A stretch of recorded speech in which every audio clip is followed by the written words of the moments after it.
குருஜி பாமரன் சேஷாதிரி அவர்களின் manifest with Sri Guru. நினைத்ததெல்லாம் நடக்க வேண்டுமா? நிலையான செல்வம் வேண்டுமா? பஞ்சமே இல்லாத பணவளம் வேண்டுமா? உங்கள் வாழ்க்கையில் உள்ள அனைத்து கேள்விகளுக்கும் விடை கிடைக்க போகும் அந்த ஒரு அதிசய நாளை மிஸ் பண்ணிடாதீங்க. ஜூலை 5, 2026 சென்னை மயிலாப்பூரில் நடக்க உள்ளது. ரெஜிஸ்டர் செய்ய உடனே வாட்ஸ்அப்ல பதிவு பண்ணுங்க. புதிதாக இந்த நிகழ்ச்சியை கண்டு கொண்டிருக்கக்கூடிய நபர்களுக்கு எங்களை அறிமுகப்படுத்திக் கொள்கிறோம். நான் ஆஸ்ட்ரோ நியூமராலஜிஸ்ட் வேல் சங்கர். கிட்டத்தட்ட 20,000 குழந்தைகளுக்கு மேல் பேர் அமைத்துள்ளோம். ஏராளமான காணொளிகளை இதற்கு முன்பு வலைத்தளங்களில் கொடுத்துள்ளோம். ஏற்கனவே எங்களை பழகிய உங்களை மீண்டும் வரவேற்பதில் மிகவும் மகிழ்ச்சி அடைகிறோம். எல்லோரும் நன்றாக இருப்பீர்கள். கண்டிப்பாக எல்லோரும் நன்றாக இருக்க வேண்டும். சுவாரஸ்யமான ஜூலை மாதம் ஜோதிட ரீதியாக ஒவ்வொரு ராசிக்கும் என்ன சொல்ல போகிறது என்பதை இப்பொழுது பிரித்து மேய்வதற்கு தயாராக இருக்கிறோம். இது நாள் வரை கடகராசி கசக்கி பிடியப்பட்டது எல்லாருக்குமே நன்றாக தெரியும். முதல்ல அஷ்டம சனி, இப்போ அஷ்டம ராகு. எப்படா அந்த சாட்டர்ன் வெளியே போகும் அப்படின்னு எதிர்பார்த்து காத்து கொண்டிருந்தோம். அந்த சாட்டர்ன் வெளியில போனதுக்கு அப்புறம் என்னாச்சு? இந்த பக்கம் குரு 12ஆம் வீட்டில் வந்து மறைந்து விட்டது, முடக்கமாகி விட்டதுன்னு சொன்னார்கள். சொன்னது மட்டுமல்ல, உண்மையிலேயே எல்லாமே முடக்கமாகி விட்டது. பணம் எங்க போச்சுன்னு தெரியல, திரும்ப கிடைக்குமான்னு தெரியல. கடல்ல கொட்டின பெருங்காயம் போல் கரைந்து விட்டது. இப்போ ராசியில் குரு வந்து விட்டார். உச்ச குரு ஒரு ஒளிமயத்தை, ஒரு தேஜஸை கொடுப்பதற்கு குரு தயாராக இருக்கிறார். குரு சாட்டர்னை பார்க்கிறார். இந்த ஜூலை மாதத்தை பொறுத்தவரை ஆரம்பத்தில் ஏதோ ஒரு விஷயம் கையை விட்டு போவதை போல் தோன்றும். ஒரு சின்ன மீனை போட்டு எப்படி ஒரு பெரிய திமிங்கிலத்தை பிடிக்கிறார்களோ அதை போல் அந்த பெரிய திமிங்கிலம் அப்படிங்கிறது ஜூலை 17 தேதிக்கு பிறகு, ஆடி மாதம் பிறந்த பிறகு நமக்குள் வந்து அடங்கிவிடும். ஏன் அப்படின்னா, நமக்கு தனஸ்தானாதிபதி வருமானத்தை கொடுக்கக்கூடிய சூரியன் முதல்ல அவர் விரயத்தில் இருக்கிறார். அப்போ ஏதோ ஒரு சின்ன விரயம் நாம் செய்ய வேண்டிய அமைப்பு ஏற்படும். சூரியன் ராசிக்குள் எட்டி பார்க்கும் பொழுது குரு சூரியனின் சேர்க்கைங்கிறது சிவராஜ யோகமாகவும், நாம் போட்ட அந்த சின்ன செலவுக்கு, அந்த ஒரு சின்ன தூண்டிலுக்கு ஒரு பெரிய ஆர்டர், ஒரு பெரிய வாய்ப்பு, ஒரு பெரிய டேர்ன் அரவுண்டு நம்மை நோக்கி கண்டிப்பாக வந்து அமரும். அதற்குண்டான ஒரு பிரமாதமான ஒரு ஈர்ப்பும் ஒரு புத்திசாலித்தனத்தையும் நாம் வெளிப்படுத்துவோம். இது மெயினாக நம்மளுடைய டொமஸ்டிக் மட்டுமல்லாமல் இன்டர்நேஷ்னல் சம்பந்தப்பட்ட, வெளியூர் வெளிநாடுகள் சம்பந்தப்பட்ட விஷயத்திலும் நாம் போய் நம்மளுடைய புத்திசாலித்தனத்தை வெளிப்படுத்தி நிறைய ஆதாயங்களையும், நிறைய ஆர்டர்ஸும், நிறைய உயர்நிலை உயர் பதவிகளை எல்லாம் படிப்படியாக நாம் பெறுவோம். நம்மளுடைய 2ஆம் வீட்டில் சுக்கிரன் வந்து அமரப்போகிறார். அது குரலோ அல்ல குழலோ அல்ல குயிலோ என்று சொல்வது போல் அவ்வளவு தூரம் ஒரு பிரமாதமான வார்த்தைகள் வந்து விழுகும். இன்னும் கொஞ்சம் சொல்ல மாட்டீங்களா பிரதர் அப்படின்னு சொல்லக்கூடிய அளவுக்கு நீங்கள் உங்களுடைய புத்திசாலித்தனத்தையும் சமயோஜிதத்தையும் வாக்குஸ்தானத்தில் கொண்டு வந்து அதன் மூலம் பலரது கவனத்தை உங்களோட பக்கம் ஈர்ப்பீர்கள். மெயினாக இந்த music, dance, arts, interior decoration, arts சம்மந்தப்பட்ட, மீடியா சம்மந்தப்பட்ட லைனில் இருக்கிறவங்களுக்கெல்லாம் ஒரு ஜாக்பாட். இந்த பக்கம் கடகத்துக்கு முதல் தரமான ராஜயோகத்தை கொடுத்துத்தான் ஆக வேண்டும். இது என் கட்டளைன்னு சொல்றாங்க பாருங்க. அந்த மாதிரி மார்ஸ் அப்படின்னு சொல்லக்கூடிய செவ்வாய் 11ஆம் வீடு லாபத்தில் வருகிறார். அது லாபத்துல வந்து நட்சத்திரம் எல்லாம் பார்த்தோம்னா, முதல்ல சூரியனுடைய நட்சத்திரம், அப்புறம் சந்திரனுடைய ரோகிணி, அப்புறம் செவ்வாயோடைய மிருகசிஷ நட்சத்திரம்.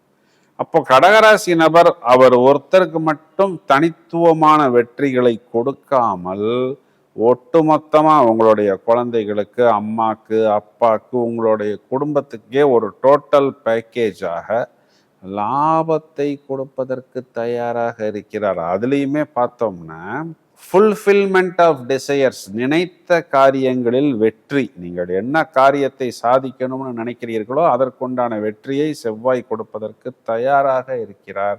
மீனா இடம் பூமி சம்பந்தப்பட்ட விஷயங்கள், பூர்வீகம் சம்பந்தப்பட்ட விஷயங்கள், அனைத்து விஷயங்கள், அதாவது இடத்துக்கு டெனண்ட் வரல, வாய்ப்புகள் வரல, கிளைண்ட் வரல, இடம் விற்கல, குழந்தைகள் சம்பந்தப்பட்ட வெளிநாட்டு பயணம் சம்பந்தப்பட்ட அங்கே போய் படித்து செட்டில் ஆகலை, வாய்ப்பு கிடைக்கல, இப்படின்னு எல்லாம் சொல்லக்கூடிய நபர்களுக்கு ஜீவனத்தால் லாபம், பூர்வீகத்தால் லாபம், புத்திரஸ்தானத்தால் லாபம், இந்த மாதிரி வரிசையாக இவர்களுக்கு லாபம் அப்படிங்கிறதும் அபிவிருத்தி அப்படிங்கிறது ஏற்படும். 9ஆம் இடம் பாக்கியஸ்தானத்தில் இருக்கக்கூடிய சேட்டனுக்கு பேர் பாக்கிய சனி. இப்போ அந்த பாக்கிய சனி குருவின் பார்வையில் வந்து அமர்கிறார். பாக்கியாதிபதி உங்க ராசியில் வந்து உச்சமடைகிறார். அப்படின்னா என்ன அர்த்தம்? நீங்கள் எதையெல்லாம் பாக்கியம் என்று நினைக்கிறீர்களோ அவை அனைத்துமே உங்களுக்கு ஏற்படும். அது ஒரு இடம், பூமி சம்பந்தப்பட்ட விஷயமாக இருந்தாலும், பயணம், ஆதாயம் சம்பந்தப்பட்ட விஷயமாக இருந்தாலும், இது எல்லாமே ப்ளஸ் தான்.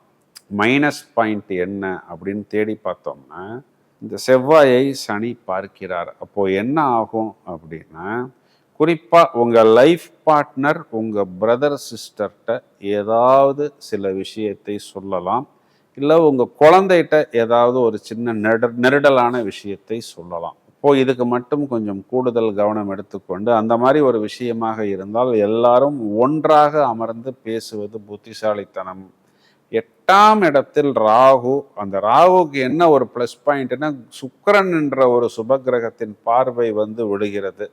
இருந்தாலும் அஷ்டமஸ்தானம் அப்படிங்கிறதுனால ராகுவின் நட்சத்திரம் வரக்கூடிய நாட்களில் கொஞ்சம் கூடுதல் கவனம். புதிதாக பழகக்கூடிய ஆப்போசிட் செக்ஸ் வரக்கூடிய நபர்கள் பார்த்தோம் அப்படின்னா கொஞ்சம் என்ன பண்ணலாம் அப்படின்னா, வாங்க பிரதர், வாங்க சிஸ்டர் அப்படின்னு நாசுக்காக பேசிக்கொண்டு நழுவி விடுவது புத்திசாலித்தனம். இந்த ராகுவிற்கு திரிகோணத்தில் புதன் இருப்பதனால் வெளியூர் வெளிநாடுகளில் போய் நீங்கள் ஏதாவது ஒரு புது ஃபார்முலா, ஒரு புது கான்செப்ட், ஒரு புது தியரி, புது லாஜிக்கு, இதையெல்லாம் நீங்கள் ப்ரெசன்ட் பண்ணும் பொழுது அதன் அவுட்புட் எந்த அளவுக்கு பர்ஃபெக்டாக இருக்கிறது அப்படிங்கிறத மட்டும் 1க்கு 2 முறை நன்றாக செக் செய்து கொள்ளுங்கள்.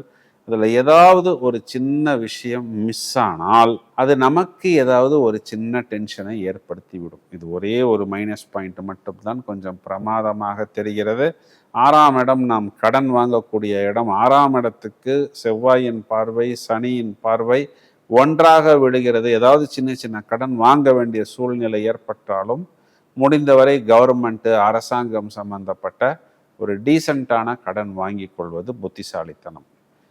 இதையும் தவிர கடகராசி சகோதரிகளை எடுத்துக்கிட்டோம்னா, கணவனை குறிகாட்டக்கூடிய சுக்கிரன், செவ்வாய், சாட்டன். கணவனை குறிகாட்டக்கூடிய சாட்டன் மெயினாக பாக்கியத்தில் குரு பார்வையில், கணவனுக்கு உண்டான காரகத்துவ கிரகம் செவ்வாய் 11 லாபத்தில். அப்போது 2 விதத்துலையுமே உங்களுடைய கணவனால் உங்களுக்கு ப்ளஸ் ரொம்ப நாள் கழித்து அப்படின்னு சொல்லலாம். வயதில் மூத்த நபர்களை எடுத்துக்கிட்டோம் அப்படின்னா, அரசாங்கம் சம்பந்தப்பட்ட விஷயங்கள், கவர்மெண்ட் செட்டில்மெண்ட், இதெல்லாம் இந்த மாதம் உங்களை நோக்கி வரும். ஹெல்த் சம்பந்தப்பட்ட விஷயத்தில் அலார்மிங்காக பேனிக் ஆக வேண்டிய சிச்சுவேஷன் எதுவுமே இல்லை.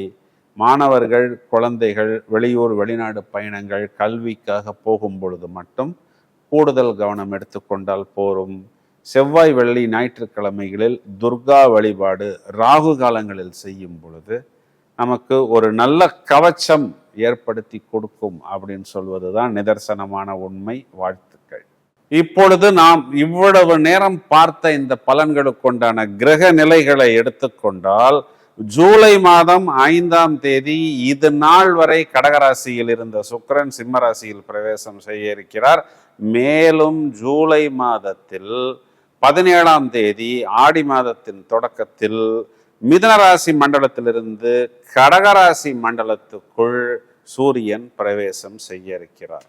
இதை தவிர ராகு சுக்கிரன் பார்வை, சுக்கிரன் கேது சேர்க்கை, சனி செவ்வாய் பார்வை, தனுராசி மண்டலத்துக்கு செவ்வாயின் 8வது பார்வையும் சாட்டனுடைய 10வது பார்வையும் ஒன்றாக வந்து விட இருக்கிறது. இந்த சனி செவ்வாய் பார்வைக்கு பொதுவாகவே தேய்பிறை, வளர்பிறை, அஷ்டமி திதிகள் வரக்கூடிய நாட்களில் பைரவர் வழிபாடு செய்யும் பொழுது நமக்கு ஒரு கவச்சமாக நம்மை பாதுகாப்பு ஏற்படுத்தி கொடுக்கும்.